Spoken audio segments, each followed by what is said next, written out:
Why is it that victims of narcissistic abuse either end up thinking that they're the abuser or that no one will believe them? So if this topic resonates with you, there's a chance that you've gone back and forth in thinking that this person is a narcissist, and you know what, maybe I was wrong, maybe they're not. So let's look at what a narcissist really is. A narcissist is someone who believes that they're special. They think they're better than everyone, even if they don't actually come out and say it. You'll see it in their actions and how they treat people.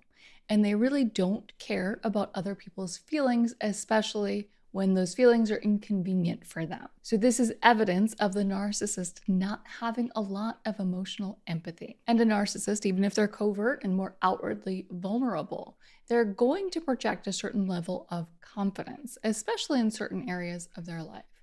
But the narcissist is going to be very deeply insecure, and you'll always find evidence in this in the way that they treat you. So if you're trying to figure out if someone in your life is a narcissist, you're always going to be looking for patterns of behavior. It's not just one phase in their life where they act a little bit selfish, and it's not one-off things that they do. But if they are exhibiting these behaviors specifically, and they are showing no signs of changing, it doesn't really matter if they're a true narcissist or not. They're showing you that they really don't have a lot of respect for you. And that, in my opinion, is a lot more important than whether they could be diagnosed with a personality disorder or not. So how do narcissists make you look like the bad guy or feel like the bad guy? Well, the reason why you might feel like the bad guy is because narcissists don't always show their true colors. So they may have a very different public persona than private persona, or they may be more consistent, yet the real abuse that goes on behind the scenes, the things that they say and do behind the scenes, no one in their life otherwise would believe that they were doing this. So if you were to tell someone that this person said something to you or did something, they would say, I can't believe that that person would actually do that. That doesn't sound like them at all. And so this does two things. It makes you feel isolated. It makes you feel like you're the only one who knows and no one's going to believe you. And the second thing it does is it makes you question whether you're the problem. Because if no one else is seeing this side of this person, you start to think that maybe it's you, it's something that you're doing that's bringing out this ugliness in the other person. And if you are dealing with a narcissist, they will do everything they can to reinforce that belief that it is you that's the problem and not them. So another reason narcissists make you feel like you're the problem is because they're very quick to shame you. Narcissists have a lot of trouble with dealing with their own shame, and they have a lot of it. And so whenever someone has trouble dealing with parts of themselves, with aspects of themselves, they're almost always going to judge other people for those same things. So if they have trouble facing shame, they are going to put it on you and make sure that you face your own shame. It's a form of projection that narcissists are really good at. But whenever you make a mistake, or if you do something you shouldn't have done, maybe you get emotional and you get angry and you lash out in anger, they're going to make sure that you feel shame for it, and they're not going to let you forget it. So like I mentioned earlier, when we're talking about narcissists, it's important to look at the whole person and look at patterns of behavior and how they're treating you. This is something that a narcissist doesn't really do. A narcissist will see you as all good or all bad. They have a very black and white way of viewing the world and the people in their lives. So if you do something that they do not approve of, or maybe it's something that's objectively not great and you don't even approve of it, but they're gonna make sure that you feel as bad as you possibly can about it. Because in that moment, you are all bad. They're not really capable of seeing you as a person who made a little mistake. In that moment, your mistake defines you, and they're gonna make sure that you feel that. And if you're somebody who's insecure, and if you're somebody who does carry around some shame, this is going to hit pretty deep, and you're going to really internalize that external shaming of you and take on that shame. So regardless of what the other person does or their role in anything that happened, the shame makes you want to retreat and makes you beat yourself up. And that's exactly what it's designed to do. So now let's talk about blame shifting. We already talked about shame in a general sense, but narcissists take blame shifting to the next level and they throw extra toppings on top of it, right? A narcissist will not just shift blame, but they will gaslight you and they will add shame onto the pile. So let's look at an example. Let's say a narcissist got caught cheating. They're very likely to gaslight you and to make you think like it never happened, right? Like you didn't see what you saw, the evidence wasn't there, or it wasn't substantial enough to really make that claim that they were cheating. And then comes the shame thrown on top of the pile. And they will accuse you of being a bad person for accusing them. So they might say something like, "What is wrong with you? Why are you so paranoid? Or why are you so jealous? What's wrong with you that you go around throwing accusations like this?" And just imagine the audacity it takes to do something like that. When you are behind the scenes, doing all the things that you're being accused of, and then turning it around on somebody else and blaming and shaming them for actually calling out your behavior. It takes a special kind of person. So another reason why you might feel like the bad guy is because the narcissist has selective amnesia, and they expect you to have the very same selective amnesia that they have. So again, going back to the example where the narcissist is cheating, or it could be anything else. It could be a narcissistic parent who went and told your deepest, darkest secrets to the entire town, right? This is inexcusable. These are things that we should not do to other people. These are both forms of betrayal. And so let's say something like this happened, and then you decide that you don't want to end the relationship. You want to try to work through it. As far as a narcissist is concerned, as soon as you sign up to continue the relationship, it's over, the slate is clean. And that's not really how these things work. Betrayal cuts deep. And that is something that actually takes a lot of work to get through. So even when you notice that patterns are starting to repeat, and maybe the narcissist is having conversations about you that they shouldn't have, or having inappropriate relationships that they shouldn't have. If you dare bring up the past, they're going to call you out, and they're going to make it seem like you're just a bitter, jaded person who can't let go of the past. And the problem with this is that we've all had experiences where we've had something thrown in our face, right? Like something that, we did in the past, apologized for, even did everything that we could to make up for it, but then it just keeps coming up. And it comes up in the form of an accusation, like you always do this. Meanwhile, it's something you did once years ago, and it just keeps coming up. So none of us like that. And we can all relate to that. So when we're accused of doing it, you might naturally just want to take a moment and self-reflect and think, am I being that person? Am I doing that? And because it's something that we don't like and we judge in other people, we don't want to exhibit those traits, those characteristics ourselves. So even though you have a valid point, and even though you're bringing up patterns that are very much existing in the present, when someone accuses you of going back and dredging up the past, you might think of those moments when other people have done that to you. And it might actually get you to back down when you were really on the right track to begin with. So another way that a narcissist gets you to feel like the bad guy is that they make unreasonable requests and try to pass them off as though they're perfectly reasonable. And here's an example. This is something that I know a lot of you have dealt with. And I saw it pop up a few times in the comments of one of my videos about how the narcissist acts when you're sick. So let's just imagine the scenario where you have the flu. You've got a fever, maybe 103, 104. You know you're eventually going to get better, but you feel like you're dying in the moment. So you're laid up in bed, can't do very much. And so the narcissist comes around and you expect them maybe to take care of you and to have a little bit of empathy for your situation. Instead, they see you laying in bed and they think, you know what? It's a good time for intimacy. So they keep pushing, and you keep turning it down, rejecting. And it seems so insane and so foreign. Like, who does that? Who would even make that request? Never mind push it to the point that a narcissist would. And then it gets worse because as you keep rejecting, they get more and more wounded. And then it becomes an argument. So now you're in this place that it seems so insane to begin with.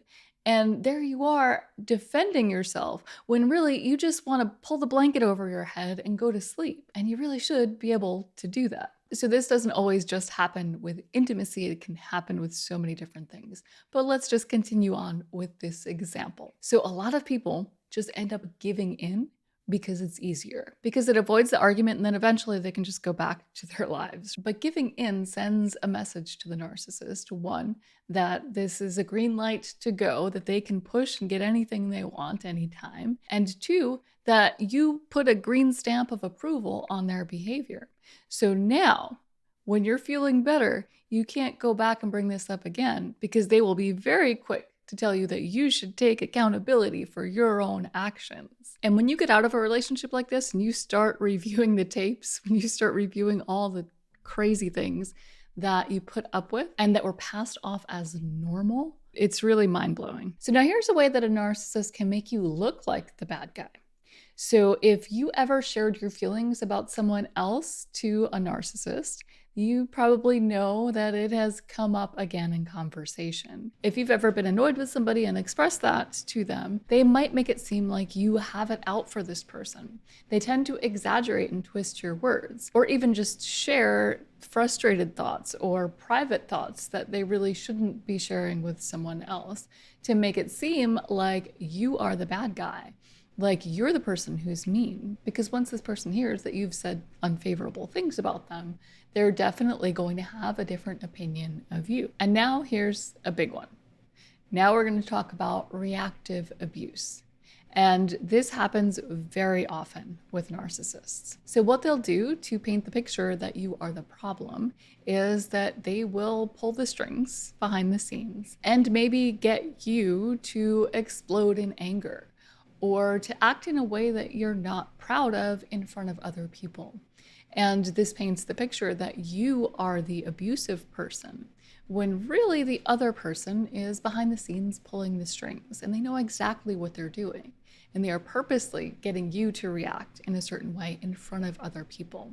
So they will bait you into arguments, or they'll bait you into a reaction. They'll talk about something that they know is triggering to you, or they'll act in a way that they know is triggering to you. Maybe they'll act in a way that's exceptionally insensitive. And that's been a hot button issue in your relationship. And so many people who have had relationships with narcissists have been in these moments where it's like, you just can't even believe, how could somebody who has had so many conversations about this very specific thing just completely seem to forget all of that and throw it out the window and do something so blatantly inconsiderate, so blatantly triggering to you? It's obvious, it's so obvious in hindsight. But when you're in it, it's hard to explain. It's just, you just can't believe that this is happening. You can't believe that this is real life.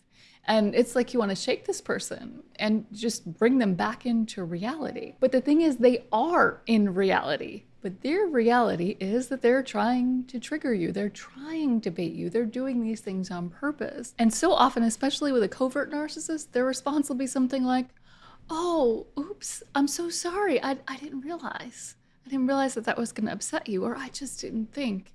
Silly me. Because to everyone else who thinks that this is the first or third or maybe even 15th time that you've encountered this very specific problem, and you know that it is the 115th time, when you react, it's gonna look like you are overreacting big time.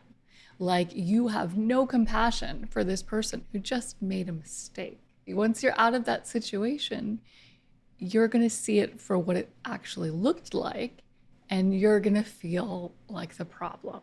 You're going to look like the problem, and you're going to start feeling like maybe you are the problem. And so this brings us to the next item on the list, which is playing victim. A narcissist, especially a covert narcissist, is pretty good at playing the perpetual victim when it's convenient for them. Now, make no mistake about it. Narcissists do not want your pity. They don't want you feeling sorry for them unless it benefits them. So if a narcissist can get a group of people to feel sorry for them and to feel like they are being abused by you, and then that pity turns into abuse, right? So the other people start acting in ways that is abusive to you because they think you deserve it. That is fuel for a narcissist. So they will play the perpetual victim as long as it's benefiting them and fueling their need for supply. So this is when you'll see the smear campaign come in. And those people who end up acting in ways that are abusive to you, those people who absolutely will not even try to understand your perspective, that's what we call the narcissist's flying monkeys. And I have a video on that I will link to in the card and the description. Because if you're dealing with this right now, it's really important to understand that dynamic. So another way that a narcissist gets you to feel like the bad guy is the double bind. And this is something that we don't talk about very often, but I do think it's an important topic. So the double bind essentially can be summed up this way. You're damned if you do, and you're damned if you don't. There is no winning. So narcissists can be very judgmental and very critical. If you've been with a narcissist, you know this very well. And that criticism tends to find its way. It tends to find a voice in your own head. So before you do anything, you start thinking just like that person would think, thinking about what that person would say. And before long, that becomes internalized. But the problem is that there's never a right answer. So you think, well, if I do this, then this will happen. But if I don't do it, then that will happen. And both are wrong, right? Because that's the experience that you have. You feel like you can't make a choice, you can't make decisions because no matter what you do, you're going to be wrong. So another way that a narcissist will get you to feel like you're the problem is that they will gaslight you. And they'll do this in various ways. We've talked about some of them. What I want to talk about right now is how they try to gaslight you into thinking that you are part of the problem. So imagine you have a conversation with a narcissist, and it's a very clear conversation, and you're pretty passionate about it. They want to do something, and you are not okay with it, right? And this conversation, it's not about permission, right? It's about maybe respect. So if you do that, I'm going to have a problem with it. Right? And you're very clear in this conversation and you speak your mind and you feel like you've been heard. And then the narcissist goes ahead and does it anyway. Now, especially if you're dealing with a more covert or vulnerable narcissist, they're very likely to gaslight you. So a more grandiose narcissist might say, yeah, I know we had that conversation and you need to suck it up. I did it anyway. But a more covert or vulnerable narcissist is much more likely to gaslight you into believing that you somehow gave the green light, that they thought you were on board. So they play the role of confused victim, right? I can't believe you're mad. We had this conversation. We talked all about this. And here you are like, yeah, did we have the same conversation? Because we did talk all about it. And I made it very clear that this is not something that I am okay with. And they may even bring out pieces of the conversation or throw back things, small things that you actually said within the conversation. So they like to twist things around, and narcissists love to gaslight you. And it's possible that even though you believe that you were very, very clear, when the narcissist is done with this conversation, you might actually start doubting yourself. And you might think, well, that little clip that they pulled out from this really long conversation, that tiny little clip, well, I guess I could see how maybe they were confused. But really, if you look at it as a whole, you know what the conversation was all about. And it seemed like they understood you at the time. Again, this goes back to that selective amnesia. And so if you've found yourself questioning whether you're the bad guy, or if you think other people are looking at you in that way, like you're the bad guy, there's an important theme that I want to point out here. And that is that a relationship with a narcissist really does change you, and not in a good way. So a relationship with a narcissist at its core is designed to attack your self-worth. And through all the tactics and all the self-doubt, this is the core reason why we end up feeling like the problem and like no one's going to believe us. And I do a deep dive into that and talk through all the many ways that a narcissist attacks your self-worth in the video that's come up on the screen right now.